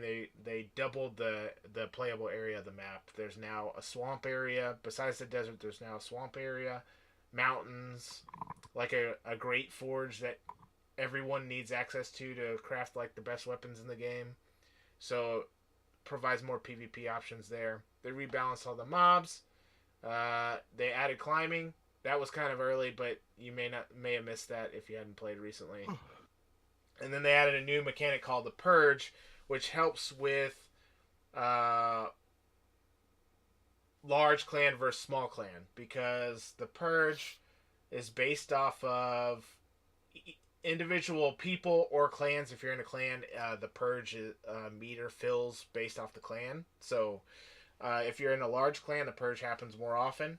And what happens is basically you get like swarmed by lots of NPCs, and you have to like you have to fend them off your base. But it's kind of like a horde mode specifically for your base, which seems really badass. I haven't got it yet. Yeah. Yeah, I haven't had it happen yet because I've only been playing the past couple of days, but it seems really neat. And they were talking about one of the reasons why they did that is because, like a small guild could see like the purge happening and be like, okay, this is our time, and like they also go in at the same time, and like that's how they can loot like a larger group because they're already overwhelmed by this other PvE, mobs like trying to take on their base. So it's kind of neat. It's a cool concept. So there's a lot of new stuff in Exiles that seems to be really neat and add to it. So I think it's pretty cool. So I don't think we have anything else for tonight. Obviously, we want to do our spotlight like we did last week for somebody specific. I have a couple ideas, but I know, Tarnus, do you have anybody you wanted to bring up? Yeah, he's not on right now, but this guy's, I don't know, pretty special, I guess. His name is Benny Fitz. Oh, that's right. I'm going to go and link him right now. But basically, I don't know how it's all done. You were telling us about this guy last week, I think. Yeah, he plays video games, and there's a puppet who's doing all the talking and everything. And it's just, it's actually pretty funny. It's like a blue Muppet, I guess, is the best thing I could describe it. So for the camera view, just for people blue Muppet. A blue Muppet. It's literally a blue Muppet in like a red beanie, and you just see him, and he's just talking, but there has to be somebody else playing the game. Well, sure. Because you see the hands moving and everything on the fucking Muppet. Like, it's pretty funny. So instead of seeing like us, it's a Muppet instead, which is really a funny concept, I'm sure. I'm sure it's great. I'm going to have to go watch it because that sounds really awesome. And that's Benny, for people who are just watching the stream since we don't have the chat, it's Benny, Benny Fitz, Fits, all one word. So... sounds pretty cool. I'll definitely be checking it out. It piques my interest. So, watch some sweet Muppet gameplay. Good gimmick. yeah, it's unique. It's unique for sure. Cool deal. Well, I want to thank Jason for hanging out with us this week. He might be back next week too, because we may also be doing a small little review about Tome of Foes, since it'll actually be out. Yep, comes out Friday. If you go to stores or buy on D&D Beyond 18th. You're right. Or Roll20. It's even on Roll20. Yeah, I forgot to buy say from that Amazon before. like a dirty hooker. 29th. Online for D&D Beyond or Roll20, it's 30. Obviously, you get nothing but online content with that. Brick and mortar stores, it's 50. But the 18th, it's like so much earlier. And if you pre-order on D&D Beyond, there's a adventure that you get only for pre-ordering. Yeah, for pre-order. I don't know if it's any good or not, but it's there. And then like Jason said, all online book sales 29th, and you can all get it for that same 30 though. It's pretty good, but yeah, Amazon's usually like 29. But Amazon is like Jason said, a dirty business killer. Okay. All right, taking over the world, baby. Fortune friendly local gaming store. Yeah, there you go. All right, guys. Hey, thanks for checking us out, and we'll see you next week. Have a good week and have fun playing games. We'll see you next time. Goodbye. So see ya.